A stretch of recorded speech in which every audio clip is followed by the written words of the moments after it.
ఎరుగని అజ్ఞాని దాసుని స్వరూపము ధరించిన దేవా, దాసుని స్వరూపము ధరించిన దేవా, దైవోగ్రత నుండి నన్ను రక్షించితివి, దైవోగ్రత నుండి నన్ను రక్షించితివి. కరుణించినావు నా యేసు ప్రభువా, వెలిగెను నా కన్నులు, దొరికెను నీ మార్గము, వెలిగెను నా కన్నులు, దొరికెను నీ మార్గము.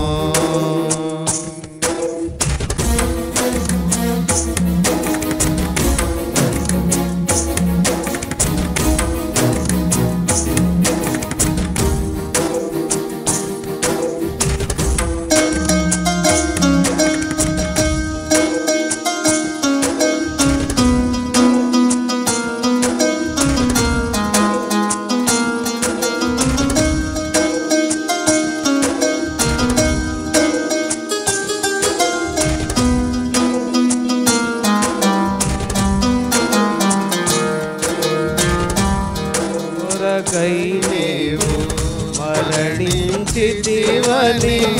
శత్రువునైన నన్ను ప్రేమించితివని,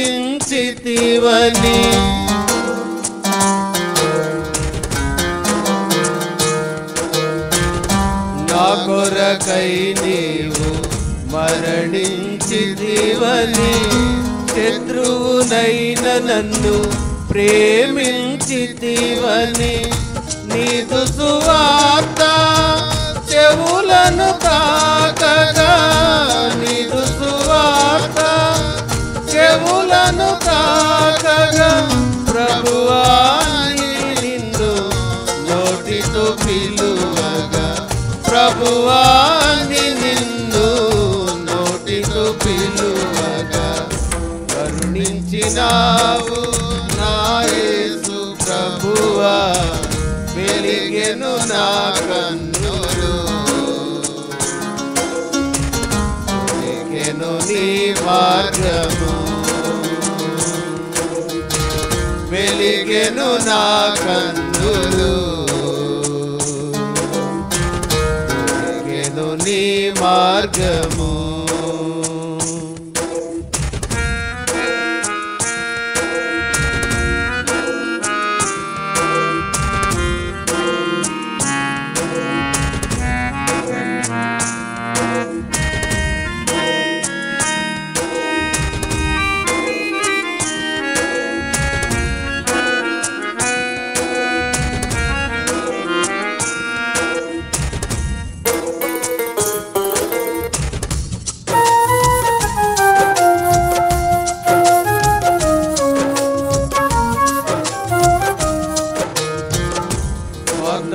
లోకములో నన్ను కరుణించే నరులెవ్వరిని కానని ఒంటరిని,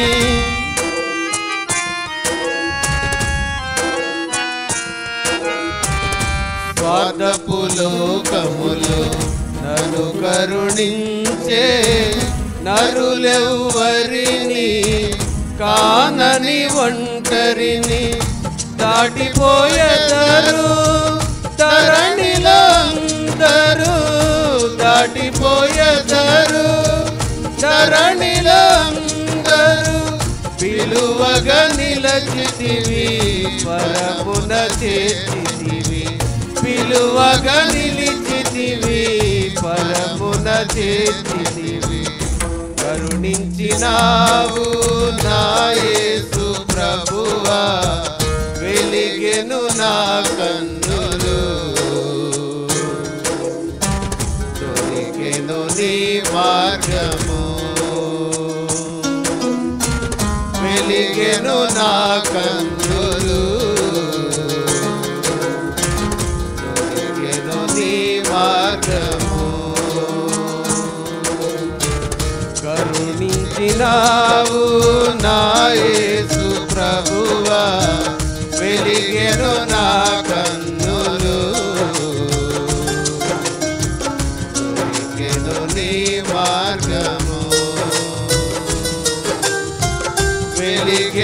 నా కన్నులు వెలిగెను నీ మార్గము.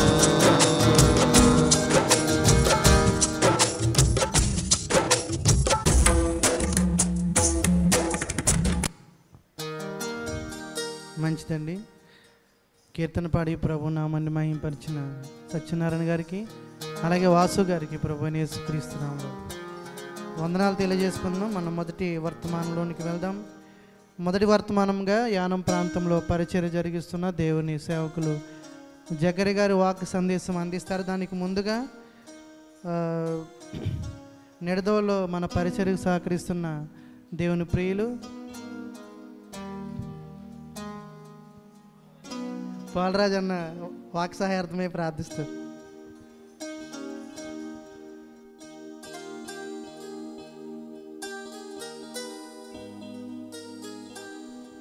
దేవుని నామానికి మహిమ కలుగును గాక.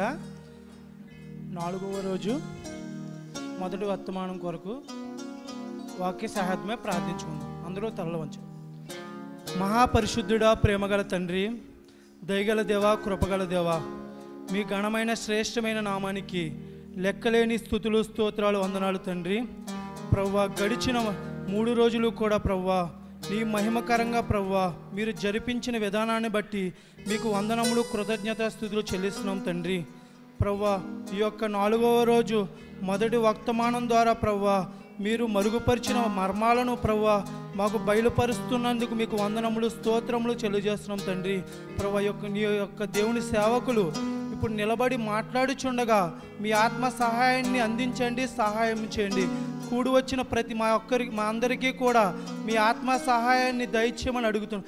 ఆత్మ చెప్పుచున్న మాట చెవుగలవాడు వినును అన్నట్టుగా మేమందరము కూడా మీ యొక్క వాక్యాన్ని మేము జ్ఞానించేవారిగా ఉండడానికి మీరు సహాయం చేయమని అడుగుతున్నాం తండ్రి.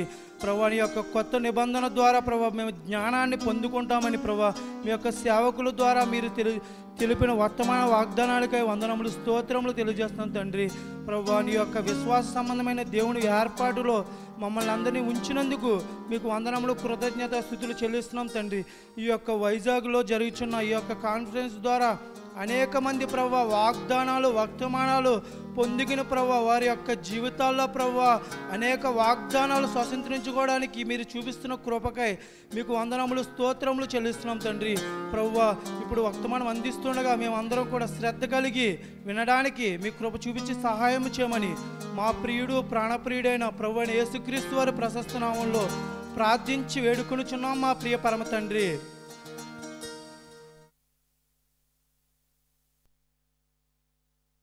వాక్సయాతమై ప్రార్థించిన దేవుని ప్రియులు బాలరాజు అన్నయ్య గారికి ప్రభువైన యేసుక్రీస్తు నామములో వందనాలు తెలియజేస్తూ యానం ప్రాంతంలో పరిచర్య జరిగిస్తున్న దేవుని సేవకులు ఒక 20 నిమిషాలు వాక్య సందేశం అందిస్తారు. తదనంతరము మన మధ్యన ఉన్న దేవుని ప్రియులు సత్యనారాయణ అన్నయ్య గారు కూడా తర్వాత వాక్య సందేశం అందిస్తారు. కాబట్టి అందరూ బుక్స్ అండ్ బైబిల్ చూడాల్సిందిగా బైబిల్ ప్రభునామలు వందనాలు తెలియజేస్తూ ఈ సమయాన్ని దేవుని సేవకులు జకరి గారికి అప్పగిస్తున్నాం.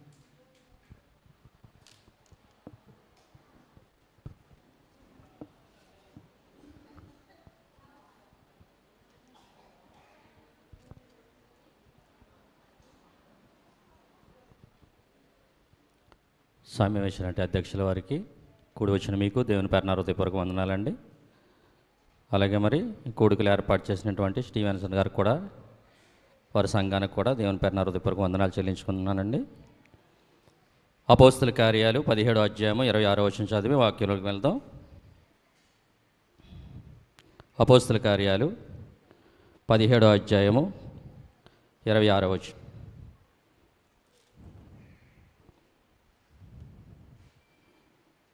అపోస్తుల కార్యాలు 17వ అధ్యాయము 26వ వచనం చదువుతాం. మరియు యావత్ భూమి మీద కాపురముండుటకు ఆయన ఒకన నుండి ప్రతి జాతి మనుషులను సృజించెను. ప్రార్థన.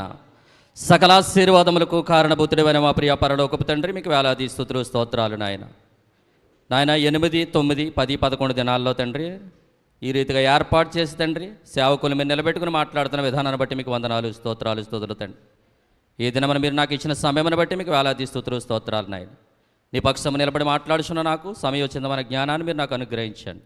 సత్యవాక్యమును సరిగా విభజించి బోధించడానికి మీరే సహాయం చేయమని, జ్ఞానాతిశయముతో కాక, తీయని మాటలతో కాక, వాక్చాతుర్యముతో కాక, నీ ఆత్మ ద్వారాగా వాక్శక్తి నాకు అనుగ్రహించి మీరే మాట్లాడడానికి సహాయం చేయమని, సమస్త ఘనత మహిమా ప్రభావం నీకే చెల్లిస్తూ మమ్మల్ని మేము తగ్గించుకుంటూ మిమ్మల్ని హెచ్చిస్తూ రాబోతున్న యేసు ప్రభుల వారి యొక్క నామములో అతి మిక్కిలి బ్రతిమాడు వేడుకుంటున్నాను తండ్రి, ఆమెన్.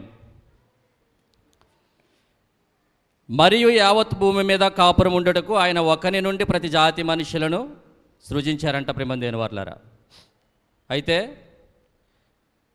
యావత్ భూమి మీద కాపురం ఉండుట కంటే మొన్న సేవకులు చెప్పినట్లుగా ఈ భూమి మీద ప్రస్తుతానికి 850 కోట్ల ప్రజలు ఉన్నారు. మన దేశంలో 130 కోట్ల ప్రజలు ఉన్నారు. అయితే అందరి ఈ భూమి మీద ఎంతమంది అయితే ప్రజలు ఉంటున్నారో, చనిపోయిన వారు కావచ్చు అండి, బ్రతుకున్నవారు కావచ్చు, లేకపోతే పుట్టబోయేవారు కావచ్చు, ఈ భూమి మీదకి వస్తున్న ప్రతి జాతి మనుషుల గురించి చెప్పబడుతుంది వచనం అండి. యావత్ భూమి మీద కాపురం ఉండుటకు మనుషులు అందరూ అంటే ఒక్కరి నుంచే వచ్చారని చెప్తుంది వచనం అండి. ఆ మనుషుడు ఒకసారి అపోస్తల కార్యాలు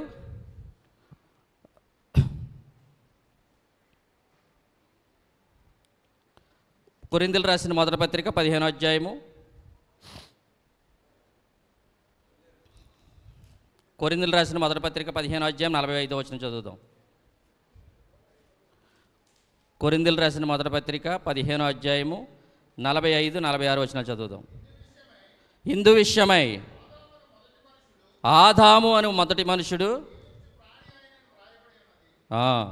ఇంకా చదవండి.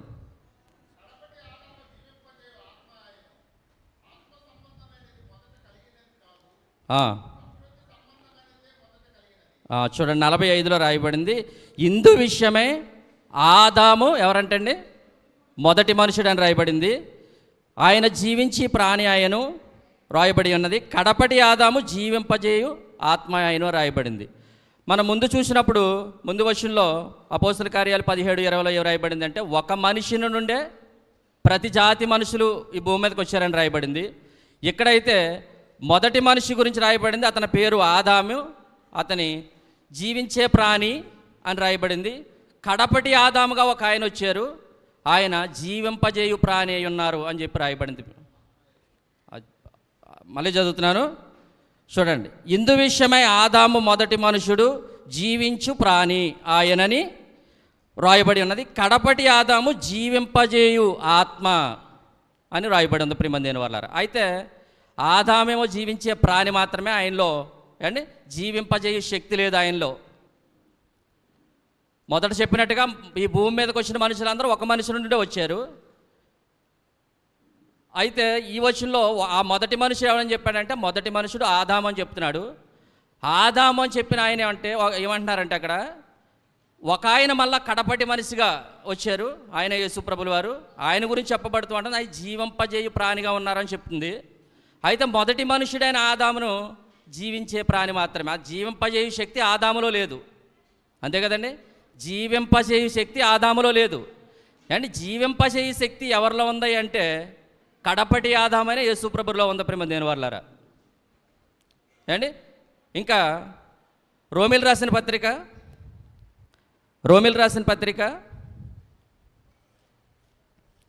5వ అధ్యాయం 19వ వచనం, మనందరికీ తెలిసిన విషయం అది.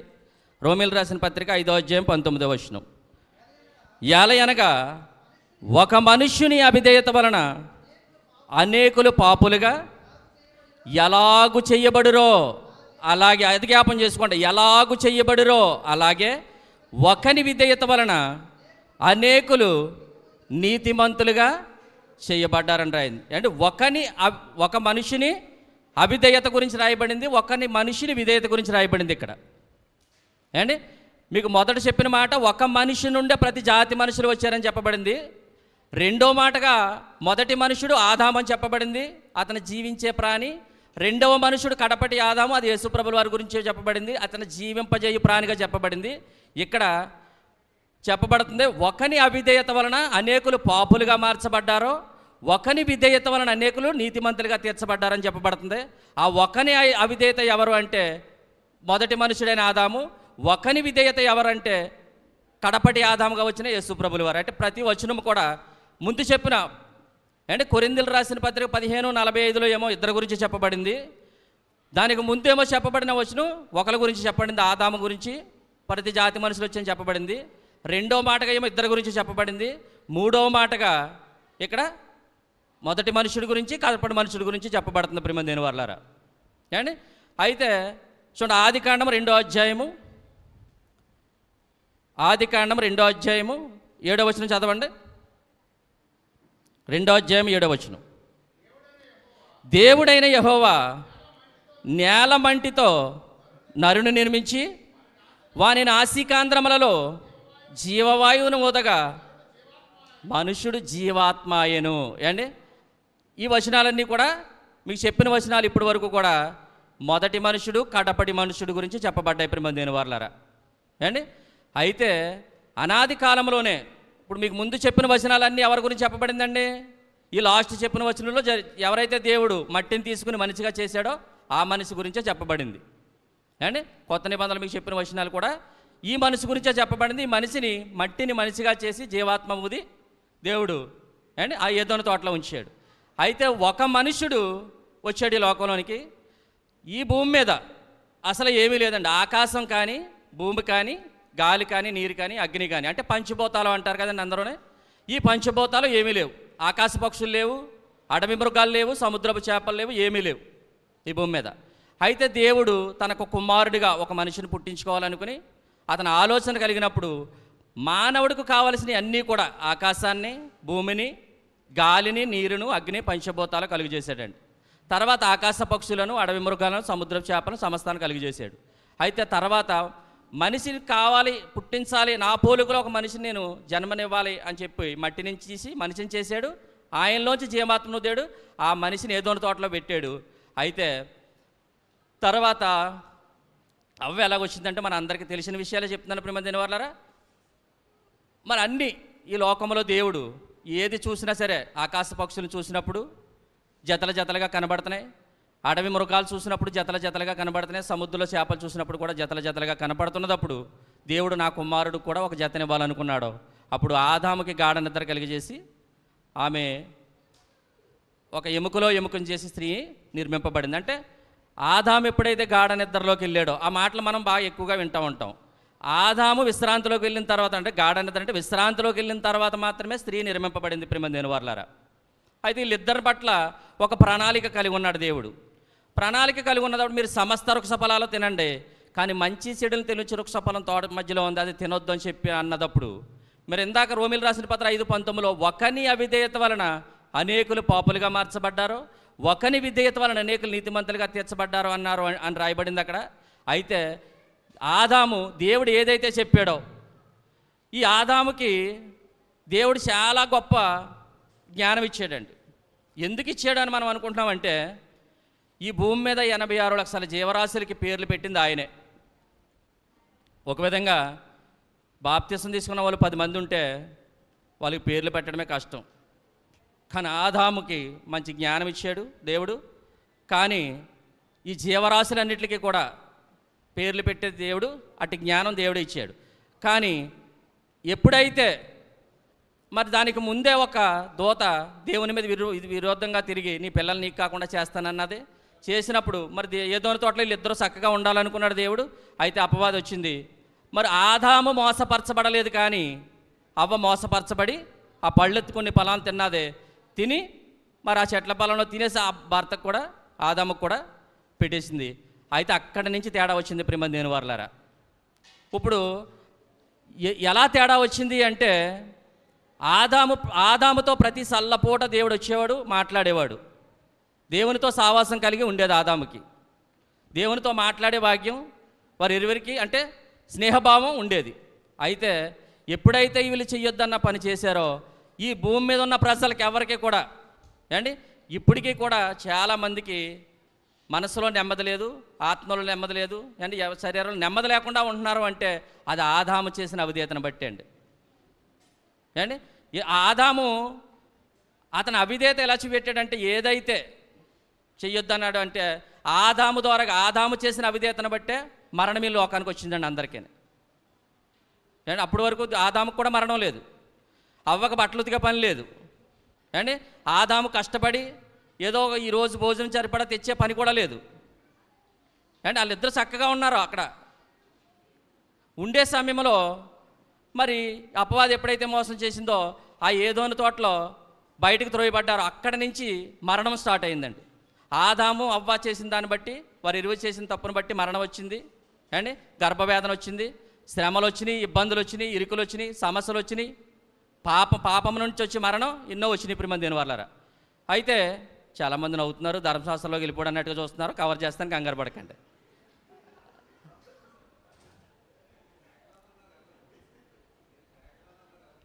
మరి ఒకరి అవిధేయత గురించి చెప్పాలంటే కొంచెం టైం తీసుకోవాలి మరి ఏంటి. మీరు కంగారు పడకండి, బస్సులో జరిగినట్టు ఇక్కడ జరగదు అండి. ఎప్పుడైతే మరి ఆదాము చేసిన అవిధేయతను బట్టి మరణం వచ్చింది, శాపం వచ్చింది, అప్పుడు భూమి కూడా శపింపబడిందండి. అసలు దేవుడు ఈ భూమి మీద ముళ్ళ మొక్కలని గచ్చ మొక్కలను కూడా పెట్టలేదండి అండి. వారి ఇరువురు ద్వారాగా ఎప్పుడైతే సమస్యలు, ఇబ్బందులు, ఇరుకులు అన్నీ వచ్చినాయో, ఇప్పుడు 19వ వచనంలో రాయబడినట్టుగా ఒకని అవిధేయత వలన అనేకులు ఏమయ్యారంటండి, పాపులుగా మార్చబడ్డారంట. ప్రియమైన వారలారా, ఒకని విధేయత ద్వారాగా అనేకులు ఇప్పుడు నీతిమంతులుగా తీర్చబడాలని. ఇంకా ఆదాము తర్వాత అండి, ఆదాము తర్వాత నోహ కాలం వచ్చింది.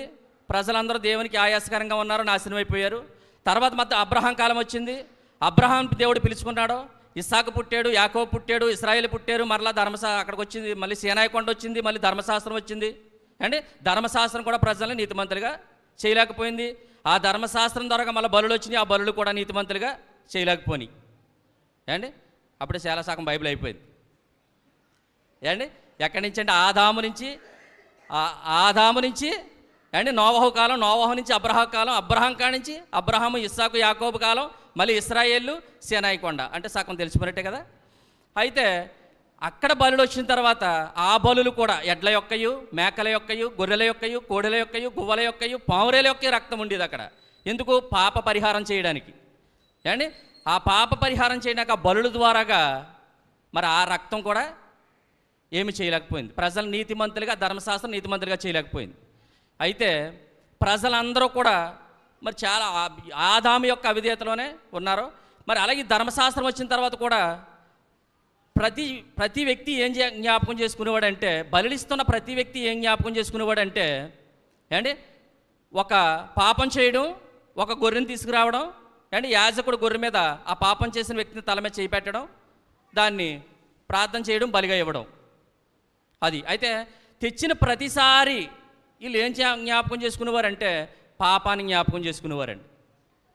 పాపం జ్ఞాపకం చేసుకోవడం, ప్రతిసారి పాపం చేయడం అండి, బలి ఇవ్వడం, పాపం చేయడం, బలి ఇవ్వడం, పాపం చేయడం, బలి ఇవ్వడం. అంటే అది అనేకమైన యాజకులు మారారు, అనేకమైన బలులు మారిని, అనేకమైన పాపములు మారిని.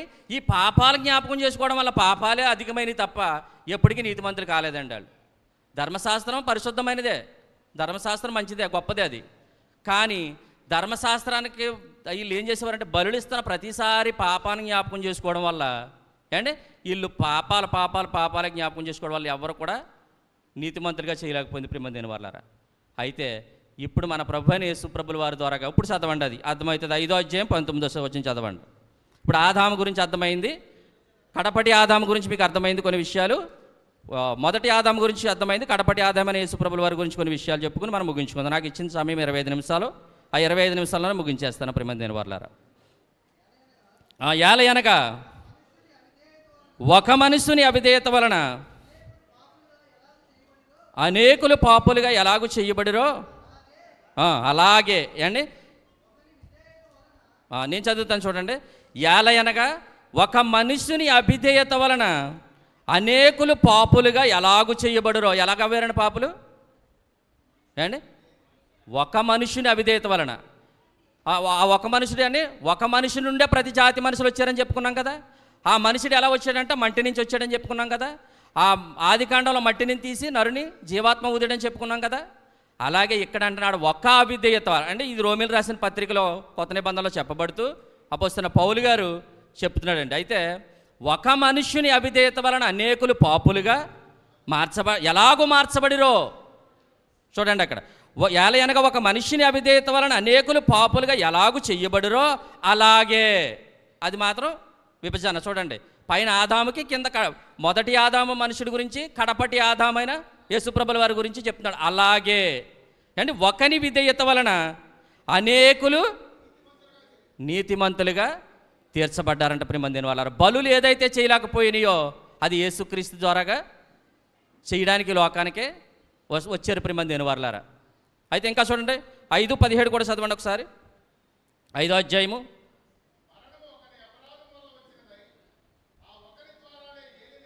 చూడండి మరణము, ఇది కూడా చూడండి ఒకడి గురించే చెప్తుంది. ఒకరు ఎవరని చెప్పానండి? ఆదాము. చూడండి మరణము ఒక అపరాధం మూలమున వచ్చినదే, ఆ ఒకని ద్వారా ఏన ఎడల కృపాబాహుల్యము నీతిదానము పొందువారు జీవము గలవారే మరి నిశ్చయముగా యేసు. 18వ వచనం కూడా ఏం చెప్తుందంటే యేసుక్రీస్తు అని ఒకని ద్వారానే ఏలుదురు. కాబట్టి తీర్పు ఒక అపరాధం మూలం వచ్చినదై మనుషులందరికీ శిక్షావిధి కలుగుటకు ఎలాగూ కారణమైనమో అలాగే ఒక పుణ్యకార్యము వలన. చూడండి యేసుప్రభుల వారు కింద 17వ వచనంలో నీతి దానంగా ఇచ్చాడని చెప్పబడుతుంది. ఈ 18వ వచనం కొంచెం లోపలికి వెళ్ళినప్పటికీ ఒకని పుణ్యకార్యము అని చెప్పబడుతుంది. ప్రియమందిన వాళ్ళారా, ఆ రెండు జ్ఞాపకం చేసుకోవాలి. నీతి ఏమో దానంగా ఇవ్వబడింది అంటండి. చాలామంది చాలా మంది ఏం చేస్తారంటే పరలోకం పోవాలనో లేకపోతే స్వర్గం పోవాలనో గోదానము, భూదానము, వస్త్రదానము, అన్నదానము, ఎండాకాలం వస్తే మజ్జిదానం, ఎన్నో దానాలు చేస్తామండి మనం. ఎందుకంటే మనం దానం చేసి నీతిని సంపాదించుకోవాలని అనుకుంటాం, ఆ స్వర్గం వెళ్ళిపోవాలని అనుకుంటాం. ఏమండి మనం దానాలు ఇవ్వడం తప్పని అంటలేదు, దానం ఇవ్వచ్చు. మీరు గోదానం చేయాలనుకుంటే చేయండి, భూదానం చేయాలనుకుంటే చేయండి, అది నేను తప్పని అంటలేదు. ఏమండి వస్త్రదానం చేయండి, మజ్జిదానం చేయండి, ఏదైనా తప్పు లేదు. కానీ ఆ దానాల వల్ల మీరు ఆ స్వర్గానికి వెళ్ళిపోదామనో లేకపోతే పరలోకం వెళ్ళిపోదామని అనుకుంటే అవ్వదు. అది ఒక ఆయన దానం చేశాడు మనకి. ఏ దానం అంటే నీతి దానంగా మనకు అనుగ్రహించాడు. ఆ దానం వల్లనే తప్ప ఏ దానం వలన మనం పరలోకం చేరలేమని చెప్తుంది ఆ వచనం. మరలా ఇక్కడ పుణ్యకార్యము అని చెప్పబడుతుంది. ప్రియమందిన వాళ్ళ ఒకని పుణ్యకార్యము. చాలామంది స్త్రీలు పుణ్యస్త్రీగా చచ్చిపోవాలనుకుంటారండి. పుణ్యస్త్రీగా చచ్చిపోవడం అంటే భర్త ఉండగా చచ్చిపోవడం అని అంటే బొట్టు కాటికి ఇవన్నీ ఉండి చచ్చిపోవాలనుకుంటారు. పుణ్యస్త్రీగా చచ్చిపోవాలనుకుంటారండి. అది గొప్ప భాగ్యంగా ఎంచుకుంటారు. ఎందుకంటే అది పుణ్యస్త్రీగా చచ్చిపోతే ఒక గొప్ప భాగ్యం ఉంటుందని. అంటే మళ్ళీ భర్త చనిపోయాక బొట్టు అవన్నీ తీసేసాక చచ్చిపోవడం ఎందుకు, పుణ్యస్త్రీగా చచ్చిపోతే చాలు, నేను అదే కోరుకుంటున్నాను అనుకుంటారండి. అయితే మరి పుణ్యస్త్రీగా చచ్చిపోతే పరలోకం వెళ్తారో లేదో నాకు తెలియదు, కానీ సంఘం అనే స్త్రీ కొరకు ఒక ఆయన పుణ్యకార్యం చేశారండి. ఆ పుణ్యకార్యం వల్లనే అండి సంఘం అనే స్త్రీ పుణ్యస్త్రీగా మార్చబడుతుంది. ప్రేమ దేవుని వాళ్ళారా అండి, నేను అర్థమైందండి మీరు చెప్పింది. చాలామంది బయట ఉన్నవాళ్ళు ఏంటంటే చచ్చిపోతే పుణ్యస్త్రీగా చచ్చిపోవాలని కోరుకుంటారు, అంతే కదండి. కానీ అలా చచ్చిపోతే మరి వెళ్తారో లేదో ఆ పరలోకం మనకు తెలియదు. కానీ మరి ఒక ఆయన పుణ్యకార్యం చేశాడు, ఆ పుణ్యకార్యం వల్ల మనం ఖచ్చితంగా అండి, ఎందుకంటే నీతి దానంగా ఇవ్వబడుతుంది. యేసుక్రీస్తునందు విశ్వాసం ఉంచడం ద్వారా మన అందరము కూడా నీతిమంతులుగా తీర్చబడుతున్నాం. కాబట్టి మనం ఖచ్చితంగా వెళ్ళడానికి అవకాశం ఉంది. ప్రేమ దీని వల్ల అదే అధ్యాయంలో చూడండి 5:12 కూడా ఒకసారి చదవండి.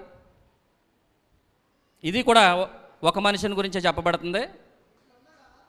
ఇట్లుండగా ఒక మనుషుని ద్వారా పాపము ద్వారా మరణము లోకములో ప్రవేశించును, అలాగే మనుష్యులందరూ పాపం చేసినందున మరణము అందరికీ సంతృప్తి అయిందంట. ప్రేమ దేవుని వారలారా ఏండి, ఆదాముని అవ్వనన్నాడో నీ భార్య నువ్వు ఏలు అని చెప్పాడు కదండి. మన భార్యను మనం ఏలుతున్నప్పుడు మాట వింటారండి, ఒక్కోసారి వింటారు, ఒక్కోసారి వినరు, అంతే కదండి. మన భార్య మాట మనం విన్నాం, అలాగని చెప్పి మన భార్య మాట మనం విన్నాం, మనం ఒక్కోసారి వాళ్ళు వినరు. అది ఏల్తం అవుతుందా? ఏల్తం అవుతుందండి అది. కానీ మరణం ఏలిందండి, ఒక్కడిని కూడా విడిచిపెట్టలేదు, ఒకసారి కూడా తప్పిపోలేదు. మన భార్య మన మాట వినకుండా తప్పిపోవచ్చు, మన భార్య చెప్తే నేను తప్పిపోవచ్చు, కానీ మరణం ఏలే విషయంలో ఒక్కడు కూడా తప్పిపోలేదు, అందరూ చచ్చిపోయారు. అదే చెప్పబడుతుంది 12వ వచనంలో. మళ్ళీ చదవండి అది. ఇట్లుండగా ఒక మనుష్యుని ద్వారా పాపము ద్వారా మరణము లోకములో ఎలాగు ప్రవేశించునో అలాగనే మనుషులందరూ పాపం చేసినందున మరణం అందరికీ సంతృప్తి అయ్యను అని చెప్పి రాయబడింది. ప్రియమందిని అందరికీ వచ్చేసిందండి. యేసు ప్రభుల వారు తప్ప, అంటే చనిపోయి తిరిగి లెగిశారు. ఆయన మరణించి చనిపోయి తిరిగి లేచారు. కానీ మరణించిన వారు కొంతమంది భక్తులుగా లోకంలో లెగిస్తారని అనుకుని ఇంకా చూస్తున్నారు. ఇప్పుడు అయితే లెగరు కూడానే. ఏండి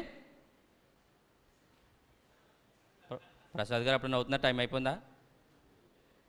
అయితే ఇంక ముగించేస్తాను. అయితే ఇంక 2 మాటలు చెప్పేసి ముగించేస్తాను.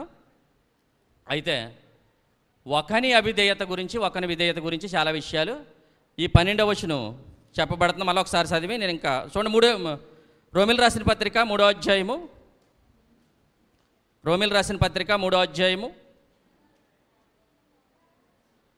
24వ వచనం చదువుతామండి. రోమిల్ రాసిన పత్రిక 3వ అధ్యాయము 24వ వచనం.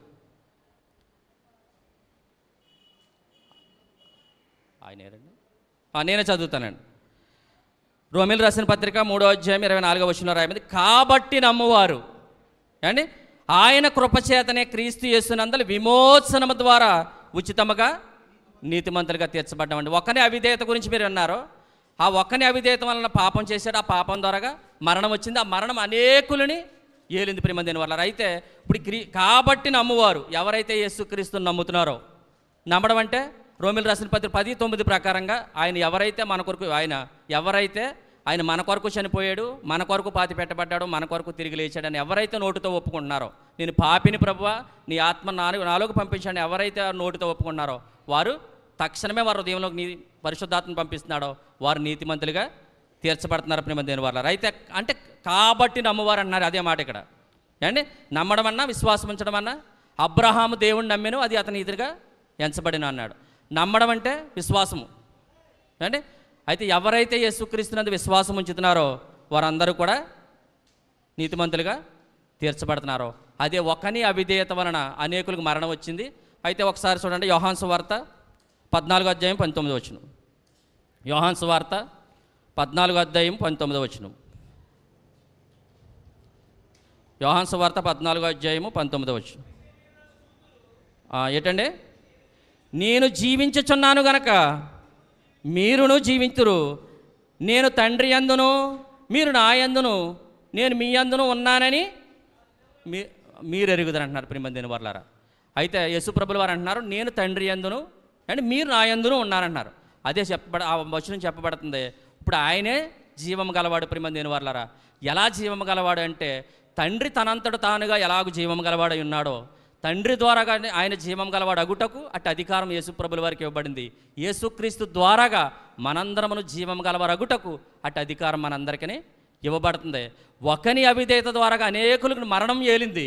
కానీ ఒకని విధేయత వలన జీవంలోనికి ప్రవేశిస్తున్నారో ఆ జీవం ఏలుబడి చేస్తుంది. ప్రియమందిని వాళ్ళ ఖచ్చితంగా ఇందులోంచి తప్పిపోయేది మరణం ఎలాగూ ఏలిందో అలా జీవము ఏలుతుందని చెప్తున్నాడు. ప్రియమందిని వాళ్ళారా, కానీ నేడు చాలామంది ఎలా ఉన్నారంటే ప్రియమందిని వాళ్ళారా, చూడండి లాస్ట్ ఒక మాట చెప్పి ముగించేస్తాను. ఏప్రిల్ రాసిన పత్రిక 5వ అధ్యాయం 13-14 వచనాలు చదవండి. ఏప్రిల్ రాసిన పత్రిక 13వ అధ్యాయము 5వ అధ్యాయము 13-14 వచనాలు.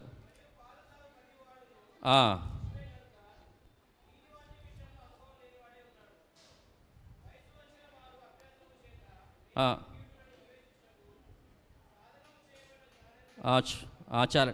మరియు పాలు త్రాగు ప్రతివాడును శిశువే గనక నీతి వాక్యం విషయంలో అనుభవ జ్ఞానం లేని వారుగా ఉన్నారంట. ప్రియమందిని వాళ్ళ నేడు చాలామంది ధర్మశాస్త్రంలోనే ఉండిపోయారండి. ఎందుకంటే నీతి వాక్యం విషయంలో అనుభవ జ్ఞానం లేని వారుగా ఉండిపోయారు. ప్రియమందిని వాళ్ళారా అండి, ఒకవేళ అలా నీతి వాక్యంలో అనుభవ జ్ఞానం లేనివారుగా ఉంటేగాక అలాంటి వాడిని ఇంకా మీరు ఒకవేళ ధర్మశాస్త్రంలో ఉండే బోధకుల దగ్గర ఉంటేగాక ఒకసారి భోజనానికి పిలండి. ప్రియమందిని వాళ్ళారా, పిలిచి మధ్యాహ్నం భోజనానికి పిలండి.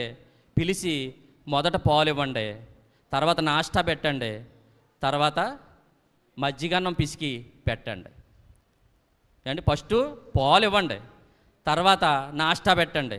పిల్లోడికి అదే కదండి ఇస్తారా. చిన్న వయసులో పాలు ఇస్తుంది తల్లి, తర్వాత నాష్టా పెడుతుంది, తర్వాత మజ్జిగన్నం పిసికి పెడుతుంది.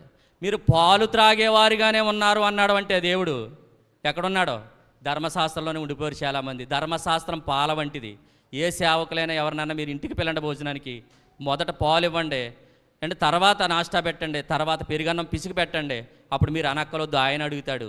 అమ్మ ప్రతిసారి మరి పాకంలో ముంచిన గారెలు ఎట్టిదాను కదా, మధ్యాహ్నం పకోడీ వేసేదాను కదా, మరి మధ్యాహ్నం భోజనంలో మరి కైమా తెచ్చి నాకు వండేదాను కదా, ఈసారేటి ఇలా చేసావమ్మా నిన్ను ఖచ్చితంగా అడుగుతాడు. ఈ పాలు తాగనాకే మరి పాలు తాగి నాష్టా తిని పెరుగన్నం తింటే మరి సంతృప్తి అవుతుంది? అవ్వదు.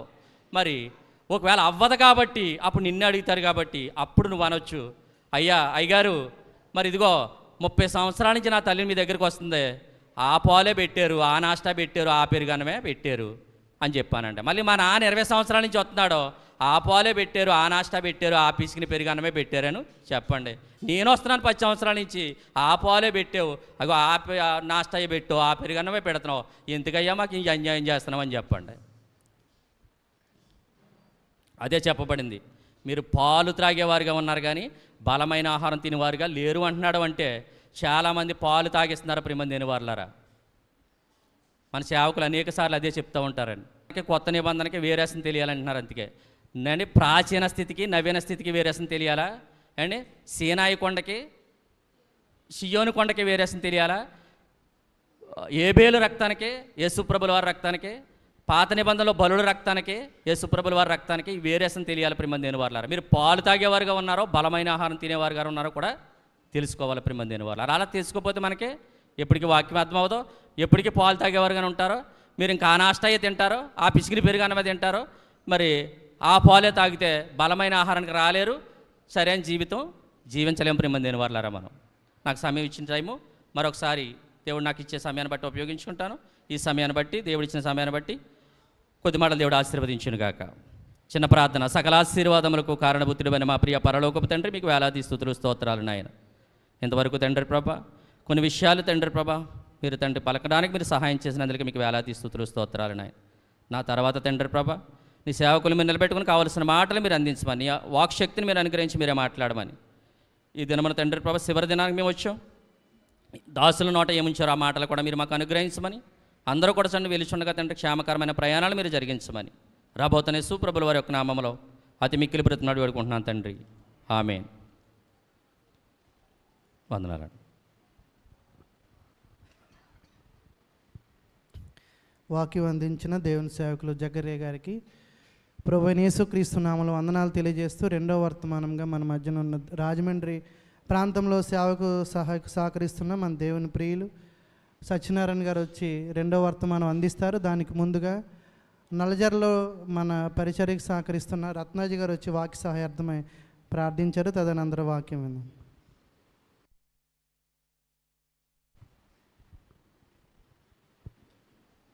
దేవుడి స్తోత్రం అండి. ప్రార్థన చేసుకున్నాం. కృపామయడ కృపగల దేవానికి స్తుతులు స్తోత్రాలు కృతజ్ఞతలు చెల్లిస్తూ ఉన్నాం. ఈ 4 దినాలు కూడా ప్రభు